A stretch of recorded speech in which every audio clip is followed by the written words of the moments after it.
Woods again. Yeah, I'm going through a bit of big life change. I'm not gonna kind of go into it now, but yeah, I did made a pretty big move in my life. Not like a physical move, like moving from one location to another, but a big move in another sense. So I'll kind of explain that probably about next week. So yeah, I don't know. So I'm just kind of like knocking one thing out of the park at a time. You know what I mean?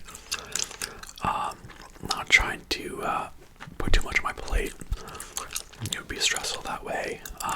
But or you can just say that I'm being lazy or something like that, or not dedicated and making excuses. I could say that too. But I'm putting my making rap music on the back burner as well for now. Just got this again, this sort of like this big life move going on right now. So I do need to find a job soon. Unfortunately, these COVID restrictions keep getting pushed back again and again. Yeah, it's been unfortunate, but you know, what can you do? I don't, not necessarily. No, I'm not saying that I disagree with them, or like being pushed back all the time. But I mean, yeah, it is. The restrictions get pushed back. I have a job interview that's scheduled, but that keeps getting pushed back because of the COVID restrictions. So, but that's for sort of more of a quote-unquote good job kind of thing. And they kind of have to follow the restriction. The thing is, though, it's kind of a quote-unquote basically good job kind of thing. They have to play by the book and follow things, follow the restrictions that are made by governments.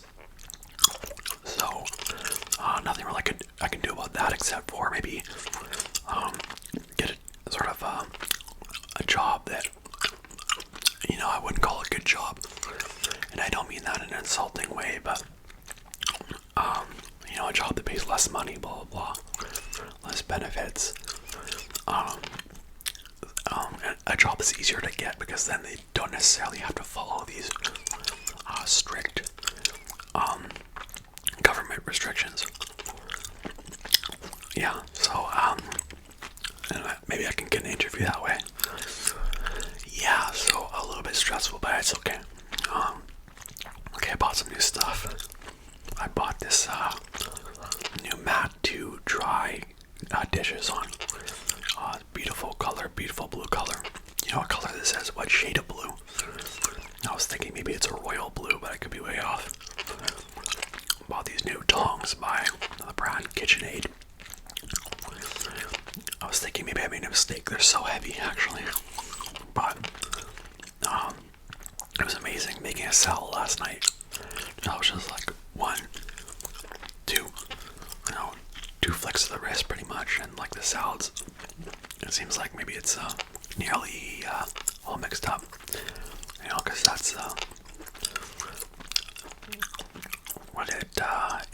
they're heavy tongs, but they're so sturdy and long that they can mix up salads so easily. So it's pretty cool. Yeah, this format that I'm going with today is more of a relaxed style because I have a script, but it's mostly just bullet points. I'm reading from a script right now, but it's mostly bullet points. Recently, I made a lot of videos that have like full scripts with like paragraphs, and kind of helps me stay make my explanations clearer. But yeah, I've just been having trouble getting my shit together for the videos this week, so I decided that I may as well put out a video. It's better than nothing, and you might still enjoy it. So hopefully you do. Hopefully it's okay for you folks. So, oh, the gum I'm chewing. There you go.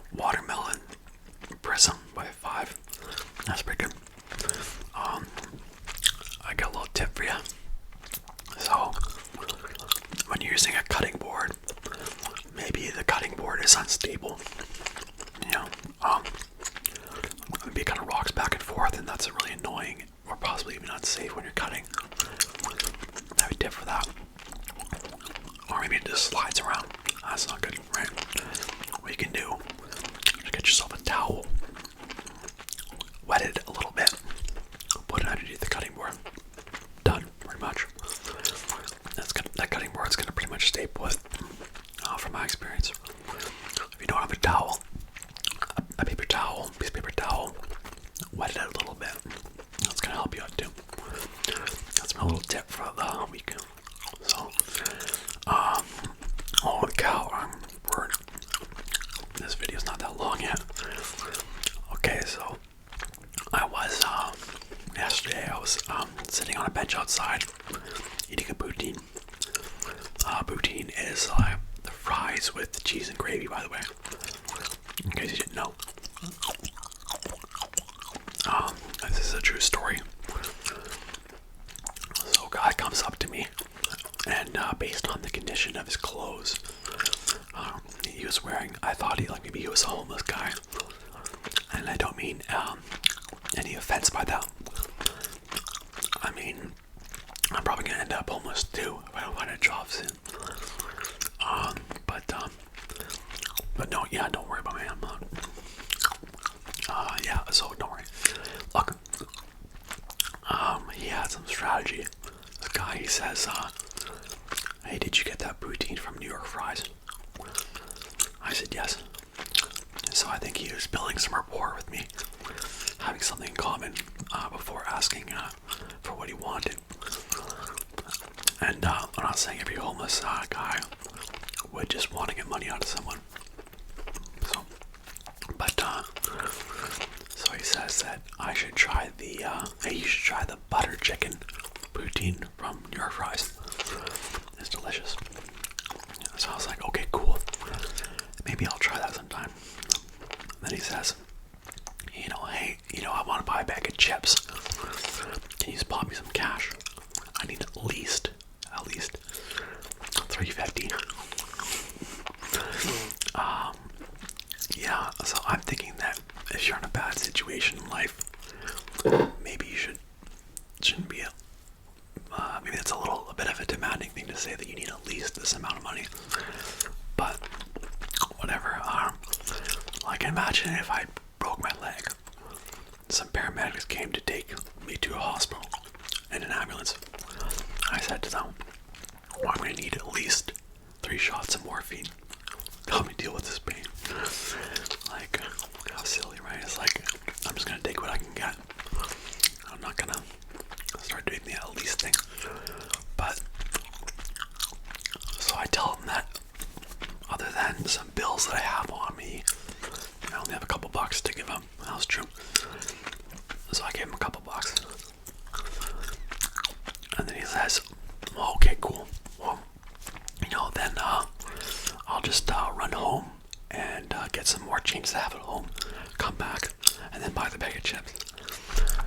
And so we're kind of getting into really personal details about each other's life at this point. We just met each other. We're just kind of funny. Like, imagine if I had said to him, like, well, tonight I'm gonna go make a salad and blah blah with some ranch dressing and romaine lettuce and tomatoes. And I mean, he starts giving me a lot of information for some reason. But I'm like, okay, that's cool. But then he tells me, you should really try that butter chicken poutine. He brings that up again. He says it's great, but it is a little pricey. I said, that sounds a little different, because I was thinking that butter chicken is kind of like an Indian dish, and you're mixing that with poutine. That's a little weird, but I said I might try it. And because I didn't want to lie to him, I said that I would try it when I wasn't sure if I would try it. But then he says to me, kind of when he's walking away, he says to me, but well, it's good to try something different at least once. And then I didn't respond with yeah or okay, because this, then I knew it would sound, then like I agreed with him, you know. So I just quickly looked at him as he walked away to acknowledge that I was listening to him. And I was, and that was a bit awkward with me not responding. But you could tell, I think, that he was trying to debate me a little bit. Like, he really wanted to get that point across. Like, he really wanted me to try that butter chicken and agreed to it, I think. And I just thought it was funny how driven some people are to get you to try something. I don't really get it myself. Like, I understand a recommendation, but like going back to what I said earlier, if I do get picked up by some paramedics, I will make sure to recommend that they try the butter chicken from New York Fries, right? That's what I'm going to do. I won't let that go. Even if they're trying to fix my broken leg, I don't care.